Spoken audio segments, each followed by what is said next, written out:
Une poubelle finistérienne jaune sur deux finit sa vie dans ce centre de valorisation des déchets à Plouéderne. Ici, plus de 27 000 tonnes sont triées chaque année et le traitement des déchets reste un acte citoyen qui intéresse. Pour preuve, près de 500 personnes n'ont pas hésité en ce lundi de Pentecôte à prendre un cours de tri sélectif tout en faisant du tourisme industriel.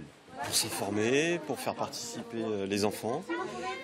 C'est toujours intéressant de voir les entreprises locales s'ouvrir au public aussi. Je pense que les gens sont vraiment intéressés justement par la pollution, par ce qu'ils laissent aussi à leurs enfants et savoir, comprendre pourquoi, qu'est-ce qui se passe une fois qu'ils ont mis dans leur poubelle jaune. Et c'était ça le but de la journée. Mais des efforts restent encore à faire. Le taux d'erreur de tri s'élève à 17%.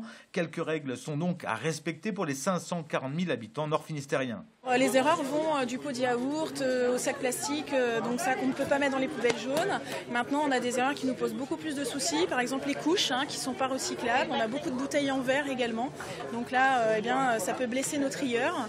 On a du câble électrique, des vêtements, donc ça c'est dommage parce qu'il y a des filières de tri qui pourraient les réexploiter. Donc ça veut dire que tout ce qui a été trié, qui était en erreur, repartira sur Brest, au Sperneutre, pour être incinéré. Donc ça fait du temps perdu, du travail supplémentaire et surtout un coût pour l'habitant.